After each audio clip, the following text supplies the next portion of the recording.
This is Trend Following Radio, where great thinking comes alive. Nobel Prize winners, legendary traders, best-selling authors, and the pros that know what drive us irrational human beings. I am your host, Michael Covel. Not filtered, raw, honest. That's my passion.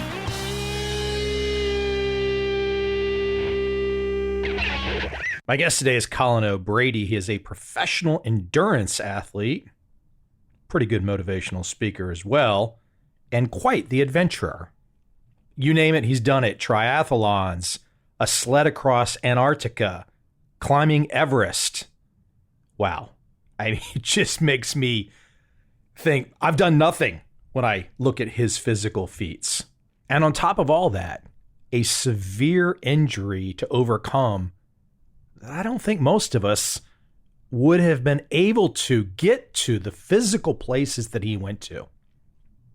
Look, if you've got the excuses in your life, if you say you can't do this, you say you can't do that, you don't have this, you don't have that, whatever nonsense you've got, whatever excuse you've got, give this episode a listen.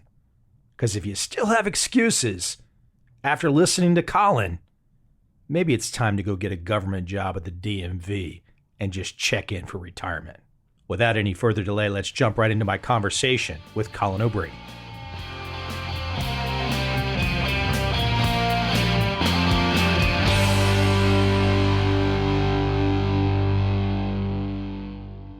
I want to know, give me a point, give me a date, give me an age. When did you know that calling your own shots was really important? And we'll probably have to discuss perhaps why we both think it's important. But I want to know, when did you know that calling your own shots was really important? Because look, I can look at your background and, okay, you went to Yale. I mean, this is a track life. I mean, you go to Yale, it's like you work for McKinsey or Boston Consultant or Goldman Sachs. You can just go down this path. You're not supposed to go do something entirely different. We're going to talk about some of these awesome adventures you've been on, but it started somewhere early. I want to know what that early point was. I love the starting point. Funny you should mention, I was going to direct there anyways in my mind when you asked the question. I was a national rank swimmer and soccer player growing up. My family didn't have a lot of money. That was going to be one of my best bets of getting into college, obviously decent grades and things like that. But college recruitment was like, okay, this kid's probably got what it takes to get recruited at Division I university. And I'll never forget the Yale swim coach called me. I was young, my senior year of high school, 16. I was young for my grade. I skipped third grade. My mom said to me, Colin, there's a phone call for you. And I said, okay. You get on the phone. It's a landline. So it dates the story a little bit. Circa 2001, right before my senior year of high school. I said, hi, Colin, this is the Yale swim coach. We'd love to recruit you to swim for Yale. My response was, wow, Yale, huh? I've heard of that. Where is that? My mom was not very impressed with my response. I'll tell you that right now. That was my response nonetheless. Public school kid from Portland, Oregon. It's not as if I had never heard of Yale. It's just it wasn't part of my day-to-day knowledge. This is an Ivy League school. It's in New Haven, Connecticut, yada, yada, yada. But I was certainly very humbled and appreciative of the opportunity and ultimately took several recruiting trips, ended up visiting Yale and was like, okay, this seems like an incredible opportunity and chose to go there and swim there. Then cut forward to being at Yale. I had a series of other conversations like that in my first year or so in New Haven. People would say like, oh, the coolest guy at this party is the head of this singing group. And I would be like, oh, what? And they're like, yeah, like singing a cappella. It's the coolest thing. And I'm like, where I'm from, you probably get beat up for that. Don't get me wrong. I actually grew an appreciation for that over time. I just completely fish out of water. And so the next sequence of that, as you mentioned, Bain, McKinsey, the consulting route. The other route, of course, is iBanking. I was interested in business. I studied economics. I'll never forget a year or so into my economics degree at Yale, this buzzword just kind of iBanking, Goldman Sachs. I honestly was embarrassed because I was like, I don't know what that is. None of my friends' parents, fathers, mothers, anyone was doing this iBanking thing. Based on so much hype that it was getting, I guess I was somewhat curious. So I remember I went and visited a friend of mine, had graduated a couple years before me. I was a sophomore or so in college, and he was in investment banking, one of the big banks. I think he was actually working at Lehman Brothers before, of course, that didn't work out there. Went and visited him in New York City. He's like, I'm making all this money, doing all this. And I remember I stayed in his apartment. And I go to his apartment. He's like, oh yeah, I got this fancy apartment, all this stuff. And I go there and there's no furniture. There's just a futon on the ground, nothing on the walls, no food in the fridge. Working at Lehman Brothers. Working at Lehman Brothers, exactly. And I'm like, I thought you've been here for a year. Like, did you just move into this apartment? And he's like, yeah, man, I've lived in this apartment for a year. And he was like, I sleep in the office half the time. Like, I'm never home. If I'm not working, I'm maybe get a night out with friends, but that's it. Like, I'm never home. I'm telling a few different anecdotes here, but in a culmination of in this soup of experiences, like I said, didn't grow up with a lot of money. Certainly the money that we made on Wall Street, this was pre-credit crisis, all this was enticing.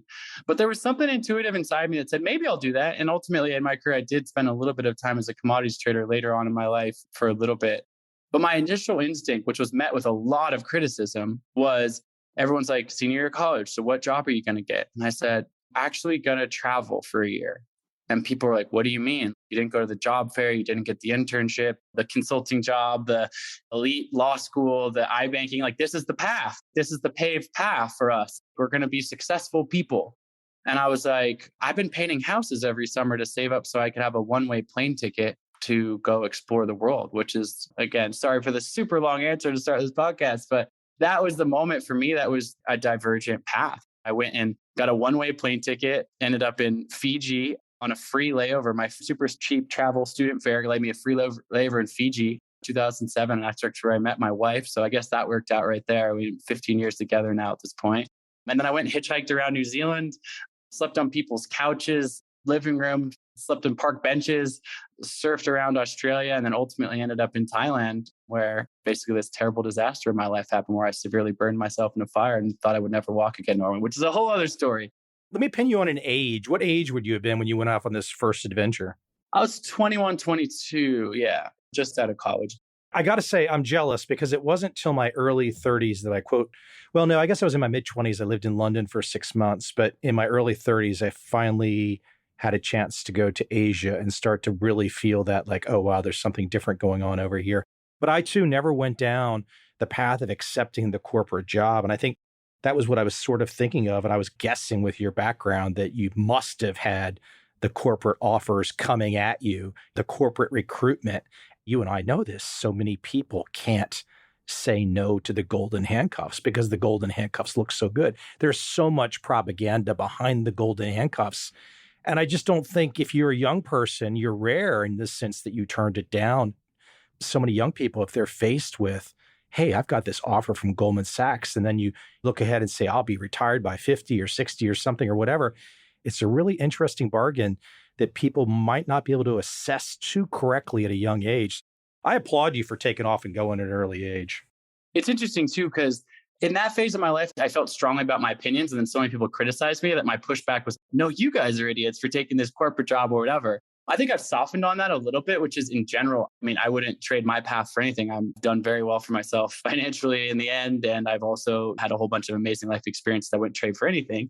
There are a lot of people that go down that path that didn't think it through, and then it's ultimately not right for them. But I do have recognized that there is some subset of people that take that path and it actually is the right path for them.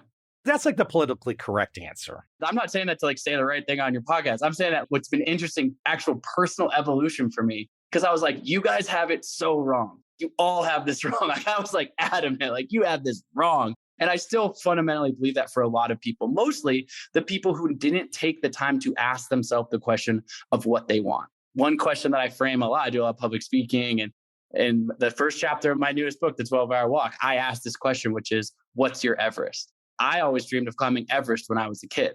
I recognize not everyone wants to go freeze their ass off and climb mountains.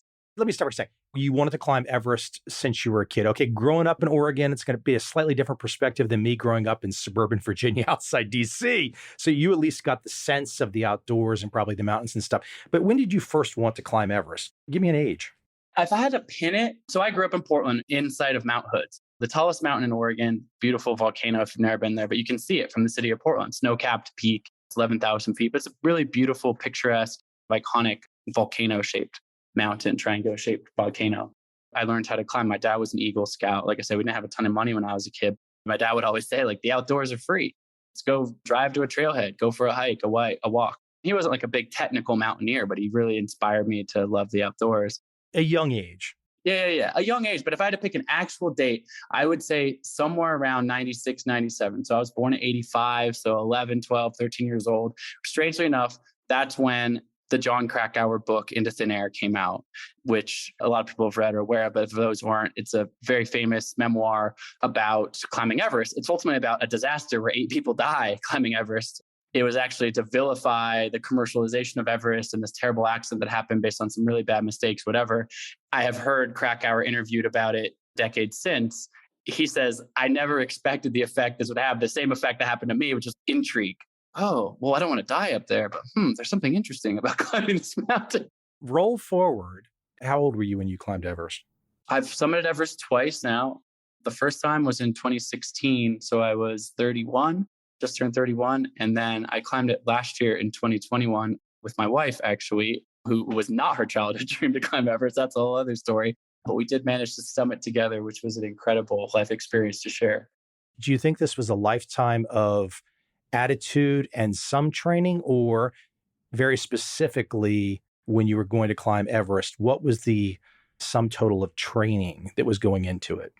I briefly mentioned being burned in this fire, but that sent my life on a complete different direction into athleticism and elite sport in some way, shape, or form. Very concisely, I was burned in this fire in 2008 in Thailand, spent a couple of months in a Thai hospital being told I would never walk again normally. I was in a really rural, remote part when I got burned. I was jumping a flaming jump rope, so I foolishly lit myself on fire. I still didn't have the fully formed prefrontal cortex in that moment, that's for sure.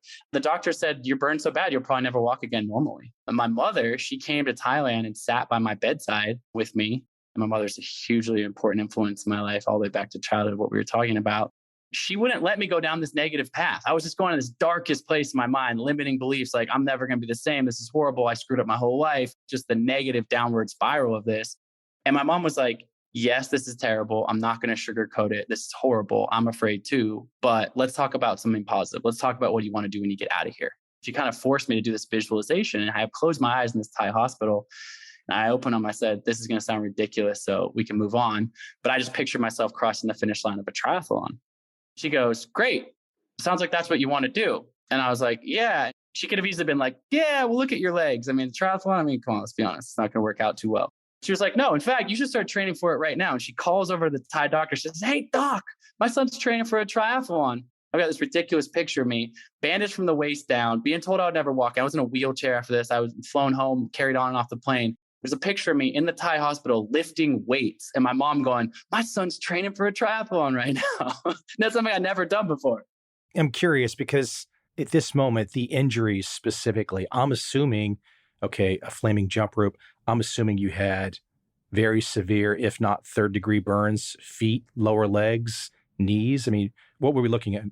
What happened was the rope was soaked in kerosene, lit on fire. People were jumping it. I jumped and I tripped on it, wrapped around me. There was excess kerosene on the rope that hadn't fully burned off yet. So the excess gas splattered my whole body and then immediately ignited my skin. So basically, waist down, fortunately didn't burn any of the private bits there, but at pretty much everything else, no skin on the lower half of my body. So ankles, knees. The reason I didn't think I would walk again normally or regain my full mobility was because, severe second and third degree burns and the ligaments were severely damaged. So if they didn't think I would ever regain the full range of motion in my ankles, knees, etc. at that point. We can jump ahead to the future in the sense that we know that you did. In terms of that training, though, you give a really good image of where you were to go from that, what I can try to imagine, to go from that to triathlons, scaling Everest twice. What specifically in that physical recovery, was there any one thing, even to this day, that you have to overcome in terms of pain or something? Was there any one thing that in particular that you really had to overcome to become one of these elite endurance athletes? It's iterative. The moment that stands out to me was literally taking my first step. Finally was back home in Oregon. My mom flew back home with me. I'm in a wheelchair, bandaged from the waist down. My mom says to me like, hey, Colin, you've got this big triathlon goal. She says, today is your goal to take your very first step. So she grabbed this wooden chair from our kitchen table, but at one step in front of my wheelchair. I'm looking down on my legs like they're the size of my arms at this point. So atrophied. I'm still bandaged up. There's blood seeping out still, bandaged. And it's like you have to change the wounds every day because of the burn accident. You have no skin. Sat there for 3 hours looking at the wooden chair and finally took my first step and sat in that wooden chair in front of me. And my mom literally the next day, she moved the chair 5 steps away, the next 10 steps away. Each day I could take a few more steps. And ultimately 18 months later, I signed up for the Chicago Triathlon. I did move to Chicago trying to get out of my parents' basement, try to start my life. I took a job as a commodities trader. Only did that for a very short period of time. But during that period of time, I signed up for Chicago Triathlon. I raced a triathlon. And to my complete and utter surprise, I didn't just finish the race, but I actually ended up winning the entire Chicago Triathlon, placing first out of about 5,000 other participants on the day. 18 months later. That's a pretty good jump. Yeah, I mean, it was day by day. I mean, I showed up to my job. There's actually a chapter about this in my newest book, The 12-Hour Walk. These massive third-degree burns, and 18 months later, you win a triathlon. But just 6 months after that, I'm applying for jobs. I've been flown to fly to Chicago to apply for jobs. And I show up to this job interview, whatever. I'm 20-something-year-old kid, white collar shirt, tie, trying to impress the guy who I'm meeting with. The guy owns a trading firm. And I'm wearing fuzzy slippers. No bullshit. I'm literally wearing fuzzy slippers. So badly burned. I haven't worn shoes in so long. I can't just like throw on dress shoes. It's not like I can like, oh, let me fake it. No, I show up to my first job interview wearing fuzzy slippers. Dude's like, what the hell is this, man? But he gave me the job. Do you have any physical limitation today? Not really. I do have a weird sensitivity, funny enough, now having walked across Antarctica solo and spent some time in some very cold places. My skin on the lower half of my body is really reactive to cold, meaning when I'm in cold water and things like that, it doesn't stop me from doing any of that. I notice it more. The sensation is more heightened. It used to be that the skin was so fragile and thin for years that if I bumped into something, like I'd get a cut really easily and things like that. And that still happens a little bit. Overall, considering me, you see pictures of when this happened to me, it's like I show it on picture to somebody and they like, we have to move their eyes away. Like it's that nasty and bad. I honestly don't have bad scars and I'm very fortunate. There's so many questions because I know you've got such an interesting story, but there's so many questions I want to ask. Yeah, keep firing. It's very unique in the sense that I guess one of the things I start to think of as just an average person trying to put myself in your shoes is pain management, because you've had to deal with pain that I've never had to deal with, that most people have never had to deal with. Speak to me about any lessons that you have learned about pain management along the way. And all the stuff that I've done, people say, oh, you're out there for 54 days pulling a 375-pound sled across Antarctica, or I was the first person to row a boat across Drake Passage, the most dangerous ocean crossing in the world, or I've been in some bad accidents. I lost 5 friends in a climbing accident in Pakistan last year on K2. The physical pain in any of one of those expeditions is immense. Obviously, losing friends, that's a very deep emotional wound. What's always been interesting in my hardest physical moments, I went on to race triathlon professionally for 6 years. So I know the pain of just racing and pushing your body at that level as well. I could always recalibrate back to that burn accident. I could always be like, I'm in a lot of pain right now on Everest or on a summit push or pulling my sled across Antarctica, but I'm like, I felt worse. So it's this interesting thing where like, on one hand, I wouldn't wish the burn accident and the pain of it on my worst enemy. I hope you never have to feel pain like that. On the other hand, getting through it and recovering, certainly guided by my mom and mindset, a mindset that I call a possible mindset, an empowered way of thinking that unlocks a life of limitless possibilities. That burn made me stronger. That showed me that I could recover, that I could bounce back. One of my favorite phrases, a paraphrase of a famous author, Murakami, says, pain is mandatory, suffering is optional. And I don't apply that just to physical pain. I apply that to life. Life is hard. I don't care if you're the richest, the poorest, the youngest, the oldest. You're going to have some setbacks in life. Pain is mandatory, but the way you react to pain is your choice. You can choose to suffer, or you can choose to transmute that pain in a different direction as fuel. It's really interesting when you describe it as a baseline, that you bring everything back to that. I'm thinking of a famous investor, a guy named Sumner Redstone, head of Viacom CBS. I'm not sure if he's still alive, billionaire guy, really successful. And I believe he was in Boston, the tall building was on fire, and he got severely burned. And I guess to escape the fire, he had to like walk out onto a ledge. I don't know how many stories up. Some of those events, no one wishes that on anyone. But you also seem to be saying in some way that this is part of you. This is part of your magic. The fact that that accident happened gave you arguably a superpower, because you could look back to that moment and say, Oh, this is pain right now in the triathlon? No, this is not pain. The burn was pain. It has given me this different rubric for life that I think actually is very apropos of what you originally said about whatever the Goldman Sachs or the traditional path out of any sort of university or whatever that is that I have come to think of life, the experiences of life on a scale of 1 to 10. 1 being our worst, lowest moments, and 10 being our highest highs. And that burn accident, 100%, that's clearly a 1, like just the worst pain and suffering. 10, standing on the summit of Everest with my wife, or the day your first child is born, or peak moment of your life. But I've come to realize for myself that those 1s and 10s are connected. The 10s that I've felt in my life aren't in spite of my 1s, but actually because of them. And I think too often in our modern society, what people do is they live range bound.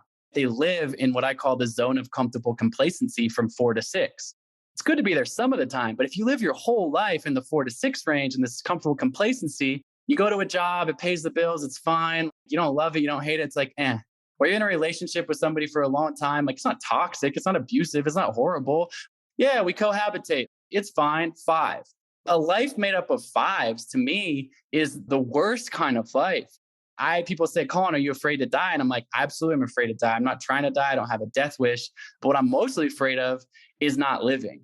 And I think if you hedge so much against not having any downside or any risk or any pain in your life, you also take away the opportunity of those 10s. And so every time in this low moment, like the burn accident, what I learned from that is to go like, oh, when I face other massive setbacks, when I'm feeling physical pain or emotional pain or setback or something on that spectrum, like, oh, great, this is opening up the door to a new lesson, a deeper learning, a deeper level of fulfillment. And to me, really thinking about life that way has reframed it. And I think it's just a powerful methodology in my mind anyways. I think also, too, that for the average person, they hear about your adventures. And if they are leading a life of 5, they hear about your adventures and they just say 10, 10, 10, 10, 10. But I'm guessing you, now that you're comfortable taking these shots, so to speak, they don't probably all feel like 10 to you. They probably feel normal to you. You're kind of like, oh, this is just what I do. Because you've done so many interesting things physically, they can't all be 10 anymore. How do you deal with that? I would guess that you would want more and more and more. How do you know? Is there some of that inside you where it's, okay, you've done Everest. It's like, now what? I think that that's an easy way to think about it from the outside. And I think that you certainly, in doing the things that I've done, I sit here with 10 world records. It's always like the obvious question, like, well, what's next? What's the next adventure? How are you going to ratchet this up? In a lot of ways, that's a fool's errand.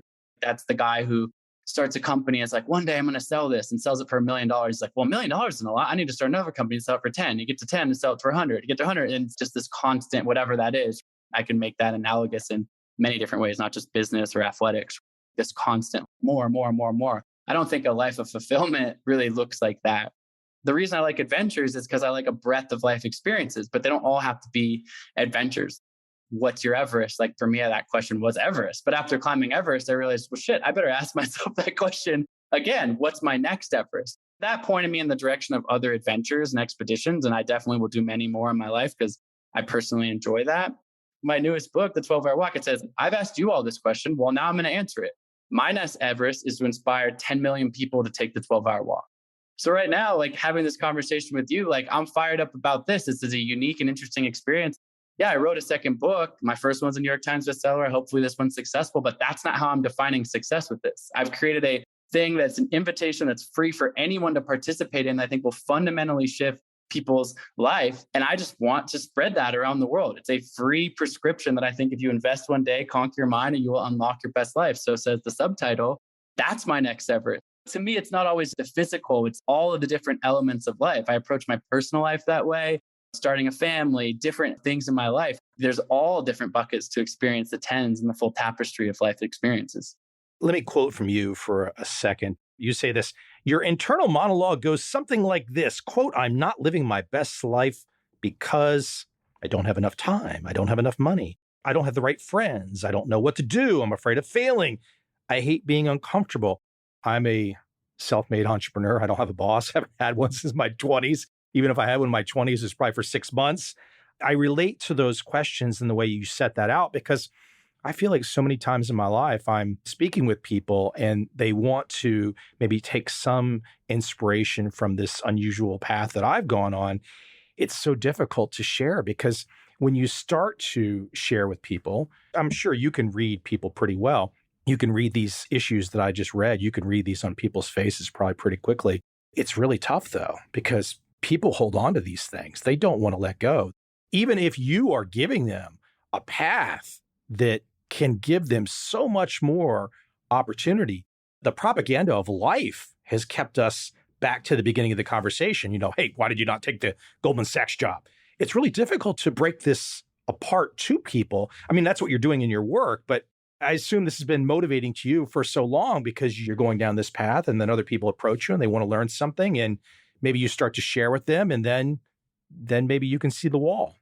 100%. Those framing questions is basically from the beginning of my book when I'm framing. There's 10 main chapters of this book, short chapters, rich storytelling from adventure, etc., but also with a prescriptive bent on them. And each one of them is around a limiting belief. My Instagram audience talked to lots of people, asked the question like, what is holding you back from living your best life? And I got the same 10 answers. It's not like I got thousands of answers. I got the same 10 answers over and over again, which were effectively the ones: I don't have enough money. I don't have enough time. I'm not strong enough. I'm afraid to fail. What if people criticize me?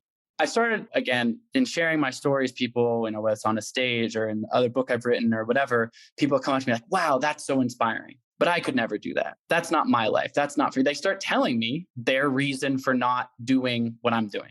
And I'm like, look, I'm not sitting here saying you should walk across Antarctica by yourself. Like, I get why most people would think that's a fucking terrible idea. The essence of their saying is, oh, I want something more out of life. As I thought about this, I myself found myself in a pretty dark place during a COVID lockdown, locked in my house, so many billions of people around the planet.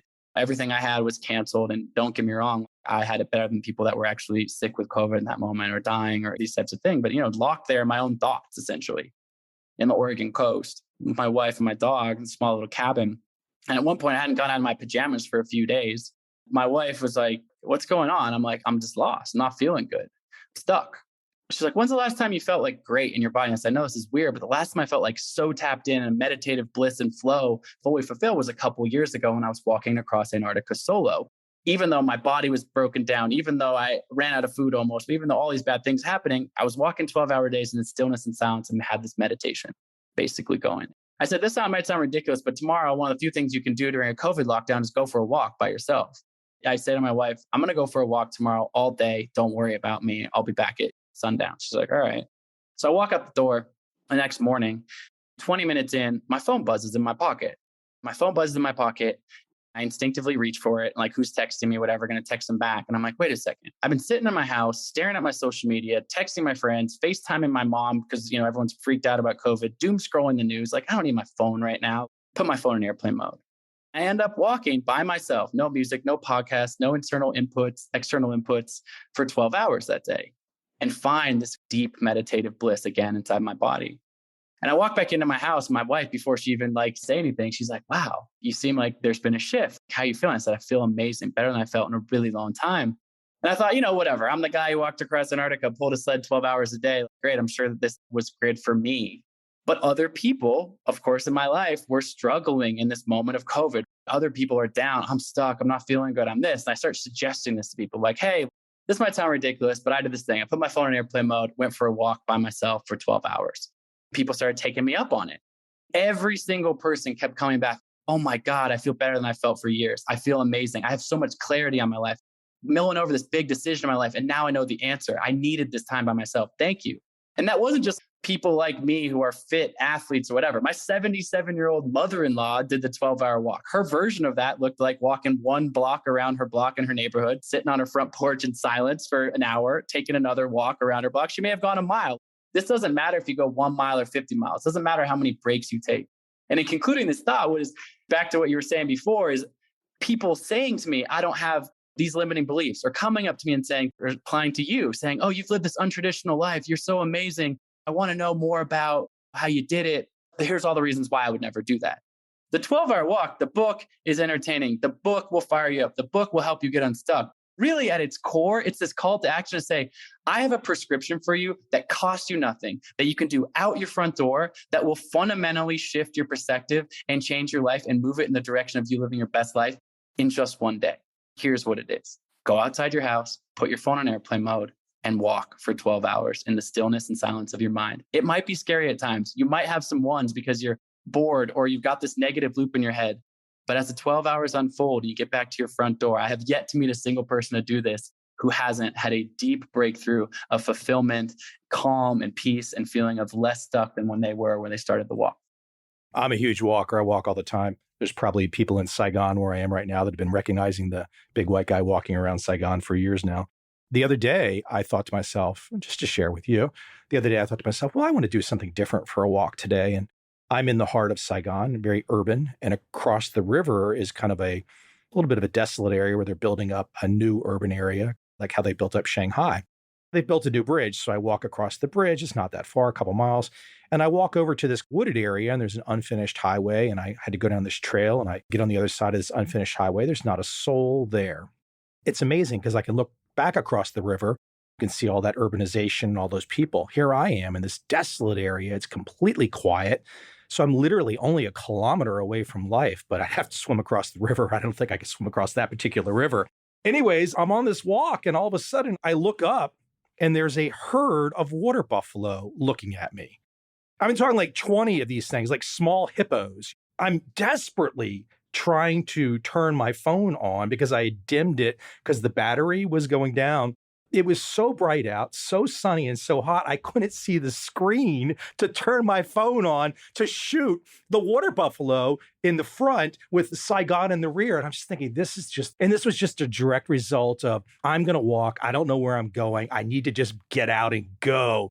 I think it dovetails to where you're going, is that walking is amazing because you just don't know what's going to happen. And walking is a metaphor too for getting on the plane, going to Saigon, going to wherever, going to Tokyo, going to Hungary. It doesn't make a difference, but just walking just opens up so many possibilities. And obviously you're laying that out in your work too, in your life.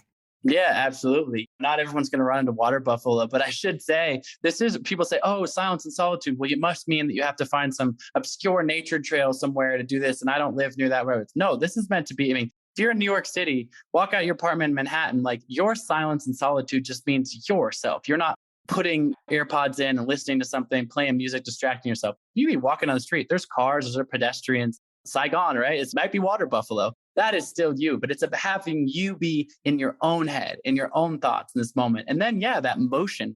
There's so much going back historically, thousands of years. Walking has been a part of human DNA, all the way back to hunter-gatherer days and that. We have lost a little bit of touch with that. We're used to these quick dopamine hits of our social media. And it's not to vilify that. I'm on social media. I use my computer every single day, whatever. But there is a moment in time to take a break. I'm asking 12 hours, just a reset of like, And I've asked a lot of people this question, what's the longest you've spent in the last 10 years without somebody else in the room to talk to, without looking at your phone? The clock resets each one of those times, every time you turn the TV on, every time this. And like the average answer is like, I don't know, man, like 30 minutes, maybe like an hour. We are in this society now where it's almost impossible to spend time alone. But knowing yourself makes you so much stronger. That mindset, those limiting beliefs, that's how you overcome that. What I say about the 12-hour walk, the exercise of the 12-hour walk, is it actually starts in this moment right now. You're listening to this podcast with Michael and I, and this is the first time you're hearing about this 12-hour walk, random idea this guy's talking to you about on a podcast.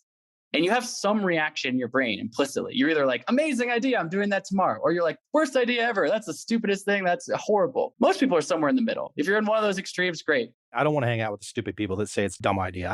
I'm using it as a filter. It's a filter for me. Right. We're not hanging out with them. Some people are in the middle. They're like, wow, this is sort of interesting. I got busy life for it, but I find the time. Whatever starts coming up on your brain, you kind of start bargaining with yourself. And what I found so interesting as a byproduct of this exercise is that the exercise actually starts right now. What I mean by that is by literally just suggesting this idea to you, something you've most likely never done before, something that's a little bit out of the box or your own comfort zone. I'm putting a mirror up to you, to your own interior dialogue. It's going to be different for every person. Whatever going through your head right now that you're applying to the 12-hour walk, whatever limiting belief when you're kind of bargaining yourself, should I or shouldn't I do this? Most likely is actually the same loop you are running on dozens of other things as they come up throughout your life. The reason that you're potentially not as fulfilled or living the best version of your best, most fulfilled life might be because the same limiting beliefs are coming up. So what it is It's a belief. That's why we call it limiting belief. It's not a truth, a limiting fact. It's a limiting belief. You can rewrite that. I believe we are the stories that we tell ourselves. Therefore, what you do is you say, okay, he's right. Maybe I should put the 12-hour walk on my calendar. All right, what day am I going to do it? You can do it any day of the week, but I am organizing a global movement of people all doing it on September 10th. So if you're looking for a date, September 10th, do it that day, but do it any day. And you put it on your calendar and you stick to that. You actually stick to it and you actually do the walk. Then you're fulfilled on the other side of that. And the next time that limiting belief, the one you initially applied to the 12-hour walk when you first heard about it right now, comes up, you go, oh yeah, I remember that limiting belief. Hi, nice to see you again. I don't have to listen to you because I didn't listen to you last time. And I'm so glad I didn't because it opened up this other part of my life. Meaning that limiting belief voice isn't necessarily forever going to go away. I have negative self-talk all the time, but I've learned to choose how to react to it. Choose when it's useful, choose when it's not. And when it's not, discard it and move toward that possible mindset, that mindset of believing in the limitless possibilities of life. By the way, if you can convince people to walk more, the obesity problem will go down. No doubt. Everyone listening right now, if you think, okay, you haven't been exercising, you haven't been doing whatever, okay, just go walk. I guarantee if you go walk for 3 months and walk a mile a day, your body will change. It's the best. I actually have a nonprofit around getting kids moving their bodies outside and a lot of work around combating childhood obesity. And all the metrics, all the numbers come back to that. And a few really simple diet tricks, basically. Like, it's not like, oh, you got to be at the gym and have a jacked 6-pack and lift all this. It's like, no, literally walk. And so people with pets actually have lower increase of obesity and diabetes and things like that. And you're like, why is it the pets? Because they're loving on the pets. It's no, because you got to actually take your pet outside to walk it around your block so it can go to the bathroom, and that gets people moving their bodies in an organic way. I'll share with you a personal story too on something that I've been observing in my life. My nephew is an 18-year-old guy, and he was being recruited to play Division I football. The first place they gave him an offer was, drumroll please, Dartmouth. He goes up to Dartmouth. He can go to school there. His coach is going to be one of Don Shula's sons, who is an NFL coach, suburban Virginia kid. He can go to Dartmouth. He didn't want to do it. He didn't want to do it because he had in his mind, I want to play higher. I'm good enough to play higher. Now, we're talking about, at that time, a 158-pound white guy who's very fast. He held out. And eventually, now he's just starting his freshman year at the University of Virginia, ACC football. They put 10 pounds on him in the first 3 weeks. But he just had in his mind that I want to try. I want to get a shot at being the best, what's considered the best. Even if physically and everything, no one thinks I can, he held out for it and it worked for him. It's just a great little example. And people probably have in their own lives, or maybe they've observed other people, but holding out for that opportunity that might be different. Which brings me to a question also with you. If you had it to do over again, would you have necessarily chosen Yale? Obviously, it's worked out perfectly for you, but it doesn't feel like it was probably the right fit. Even though you got these great experiences from it, it doesn't feel like it was the perfect fit for you. I have to say something about your nephew. It's a great anecdote for that negative self-talk or that criticism. It's so easy. We talked about at the beginning of this. Everyone's else like, well, you should take this job or you should go in this. This opportunity is better than that. His decision will play out over time.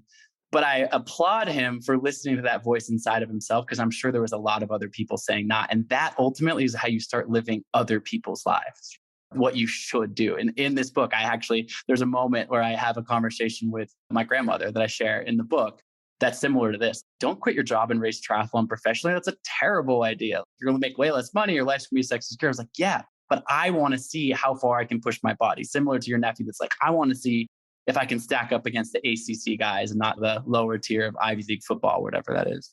So your question of, was it the right decision? Yes, but maybe not for the reason you would expect. It was 100% the right decision for me looking back. I desperately wanted to go to Stanford. That was my number one choice. It was the one school that I didn't get into. And I applied to schools, gotten into Michigan, Northwestern, Minnesota. I was in all swimming schools, Columbia, Yale, University of Washington. I was really bummed not getting to Stanford. I've gotten to Stanford, I 100% would have gone there. When I look back, I realized that what was so important for me was all of the things that I described about getting there. I had gotten a fist fight with a lacrosse player on like the second day of school inadvertently, because he was telling me how cool he was that he played lacrosse. And I literally was like, lacrosse, what's that? this similar thing of like singing group. What's that? Like, I wasn't trying to like talk shit. I literally was, this guy's from Long Island or whatever, like big man out Yale lacrosse. And I'm like literally saying to him, like, I've never even heard of your sport because it just wasn't a sport. That was, I mean, it's actually quite big in Oregon now, but late 90s, no one was playing lacrosse. I'll tell you that right now. For Gen X, me playing baseball as a baseball catcher growing up, we would have said the same thing about lacrosse. Right. It just wasn't a part of the thing. Now it's huge, but it was always big in the Northeast or certainly longer than it has been on the West Coast. If I had ended up in California, I would have been a West Coast through and through guy. And look, I was born in a hippie commune in Olympia, Washington. I was born on a futon with 30 hippies hanging out, playing Bob Marley Redemption song on repeat. I came into the world in a very untraditional way. Yeah, that's pretty untraditional. It was hard for me. It was a culture shock. I made great friends. I got a great education. But more than anything, it exposed me to the breadth and depth of not just the United States, but of course the world, but understanding there's different pockets. It's good to have some context on New York City, just like it's good you're in Southeast Asia. That's a whole other universe. These big cities in Southeast Asia, Bangkok, Saigon, these are interesting parts of the world that are vastly different. And I think had I stayed more regionally for school, even if it was like a good education, like a Stanford or something like that, quote unquote, I have air quotes, so you can't see them, but quote unquote, good education, whatever, it doesn't matter the education level. It was good for me to see a different culture, to see a different part of the country, to be exposed to that, because it actually added to the breadth and depth. That's why I think it's a shame. Obviously, financial resources are a thing, although I did travel after school on like few $1,000s, just bumming around at the lowest, trying to live off of $10-20 a day. And that was also valuable for me. I think too often, as you said early on, you're like a 21-year-old kid, a 22-year-old kid is supposed to say, so what do you want to do for the rest of your life? And you'll be retired when you're 60. It's like, how could you possibly know that? That's the silly propaganda society throws at kids. For me, funny enough, Yale was actually a really, not to mention it was the stamp of approval on my whatever life resume, for whatever that's worth. I certainly haven't used it the way that most people would use it. More than anything, it was just for me to go from Portland, Oregon to Connecticut and spend some time in a different part of the country with different kinds of people ultimately was a super valuable experience of trying to understand the world at large better, just like any unique, different experience would be for any person from any given background. I think it's important to experience things bigger, smaller, lesser, greater. That was a positive impact. That ante keeps upping because I've lived on both coasts in America. But even if you take it a step farther, I know you've done a lot of travel around the world, obviously. But if you take it a step farther, you mentioned Thailand. Okay, a lot of Americans, if you say, hey, let's go to Thailand for vacation, maybe a lot of Americans have not been there, but they'll say, hey, okay, I can do that. That sounds safe. I've heard about Thailand, ba, ba, ba, ba, ba. But then if you said something like, well, let's go to Vietnam, then it's like, hold on, is there a war there still? Is it dangerous? Then you start going Cambodia or Bang Viet and Laos or something like that. You're like, what? When I first was flying to Vietnam, which is the first country I've ever been in my life where I went without knowing a soul and no contact on the ground. And I got to say, landing, taking taxi into the hotel, there was a feeling of me where it's like, is this safe? Now, all these years later, I laughed to myself, what in blazes propaganda was I under to think these things? But until you go experience it, look at your life. Until you go do these things, how do you know? You really can't trust what other people say. You can trust on some things. Yes, little Johnny, don't run in traffic on the highway. Yes, you trust that. But on so many things, people really don't know. You got to give it a shot, don't you? For sure. One of hugely influential in the same chapter of my life that we're talking about in 2005, I hadn't done a lot of international travel, but I had the opportunity to travel to Tanzania. There was a family friend of ours who was a Rwandan guy. His family was all killed in the Rwandan genocide in 1994. He escaped, fled to New York City with fake papers via Tanzania. Actually, educated guy, his name was Jean. He ripped his papers up and declared for political asylum, which the U.S. granted him, given that he's from a war-torn recent genocide country. Very sad story, obviously. He spent the first year of his life in New York City, being homeless, and then spending all of his days in the New York City library. Finally, he said to the librarian who he became friends with, he said, I'm going to move to the South to try to get a job in Atlanta. I hear there's more Black people there. She said, yes, but there is a little bit of a rift between African native and African Americans. Not something I'm super well versed on, candidly. She said, why don't you move? I actually have some contacts in Portland, Oregon. She helped set him up with a job in Portland, Oregon. And he ended up moving to Portland, Oregon. And my family, we became very good friends with him. And he spent all of his holidays with us, telling us all these different stories about this part of the world. And in 2005, I was a junior in college. He said, I'm going back to Tanzania for the very first time. You should come with me. For my painting job in the summer, I had like just enough for the plane ticket to go over there. And I said, what are we going to do when I get over there? He's like, I want to see my friends. I miss Africa. Here I am. I'm at this Ivy League school. We just talked about different culture shock for me, whatever. And I end up in Tanzania, rural Tanzania, mud huts, villages for about 2 weeks, a long spring break in the March of 2005. Similar to what you expect to be like, wow, you're going to Africa? You're going to sub-Saharan Africa? Oh, is it dangerous? Oh, this guy was from a genocide, the adjacent country a decade ago, all the things, right? All this fear. I got over there. And what did I find? I found people that didn't have a lot of financial resources. I mean, the GDP per capita at the time, I think was something like $250, less than $1 a day. I found communities living in harmony, fulfillment, people opening their doors to me, literally taking a shirt off their back, letting me sleep in their beds, showing me so much kindness. And I was like, wow, I haven't seen this level of kindness, compassion, empathy, humanity. Definitely not at my Ivy League university in Connecticut, not even in the neighborhoods that I grew up in Portland, Oregon. You realize you're like, oh, I've been fed this story about this. And don't get me wrong, it's not like Tanzania has it all figured out. It's not like the US has it wrong. But the point being that the human experience of life, of culture, of living, of camaraderie, of community, of empathy, of love, of hurt, of love and loss, all the things, all the spectrum of emotions, they're all also there. And in a lot of ways, at least in certain aspects, better. Yeah. Ditto for a place like Vietnam. I mean, just ditto. Exactly what you said. What's really interesting is when you go down a path, what you describe, and you try to share, people will listen. They'll try to understand. But I think when you walk out of the room, they're like, I'm never going there. It's like, I'm not doing that. It's experiential, right? I'm passionate about storytelling. I love hearing other people's stories. I love podcasts. I love reading for all these reasons. I'm inspired by other people's stories. That's why I like writing and sharing stories, etc. When I sat down to write the second book, it was from the standpoint, which is I want to light your brain up with these stories and excite you and all this sort of stuff. But I don't want you to then walk out of the room and be like, yeah, that was a cool book. I was entertained. I actually want you to have the experience. That's why at the core, where I think of this not a book, but a global movement, a 12-hour walk. My publisher would hate for me saying this, but if you choose between buying the book, reading the book, and not doing the walk, or never reading a word of the book, but listening to the simple instructions of take the 12-hour walk outside your front door, do that. Do that. I think they both go hand in hand, and the book is an essential companion to the walk. But my point being is have the experience. Don't read about Tanzania. Don't read about Vietnam. Go there. Look someone in the eyes. Feel that sweltering South Asian heat on your body, but understand the way these dynamics are working in a city like that, the way people look you in the eyes. I'm always amazed in Vietnam, the length of duration that people could squat. I know that sounds ridiculous and silly, but to an American eye, it's exactly a different posture, full different way of living. Squatting is one of the most healthy positions that you could ever be in. Exactly. I mean, it's amazing. So the point is we're saying the same thing, so you can point at it from a million different angles, the experience. This 12-hour walk, it's experiential learning. It's not just like, hey, take my word for it, so change your home. It's like, no, do this, feel this inside your own body, experience this, and then let's have a conversation about it. I'll end our chat today on something that you brought up earlier, because I'd be amiss if I didn't bring it up. My audience would probably say, why did you not pull on that string? I don't know if you're aware of this. This podcast started as a trading podcast, and I've written 7 books, mostly on very accomplished commodities traders. I'm not sure if you're aware of that. I did not know that. Truthfully, I did not know that. That's great. I love it. Yes. When you said it, I'm sure some people are going to be listening and going, interesting. He left the world of trading and went on the walk.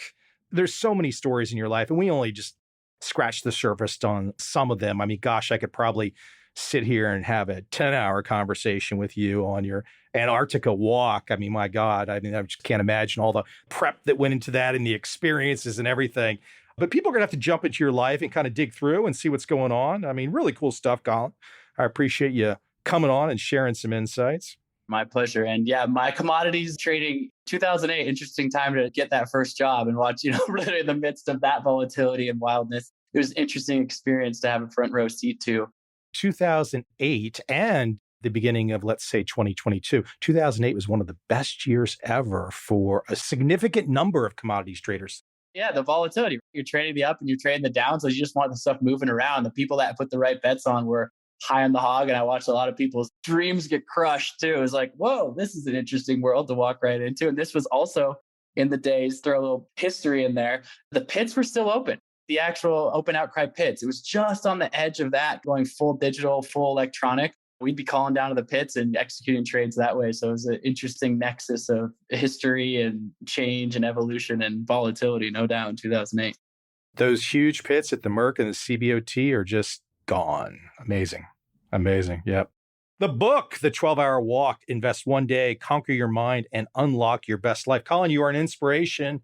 Really cool stuff. If we could do anything today, it's to get people at least into this mindset of one foot in front of the other and walking, because that's just magic. Absolutely. Absolutely. Well, thank you for having me on. I hope everyone checks out the book.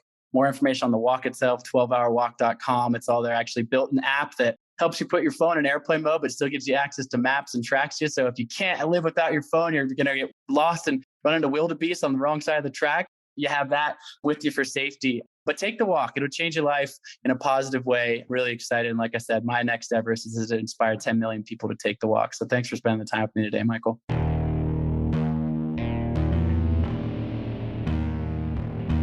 I see a time when those awake will understand how to make money in up, down, and surprise markets.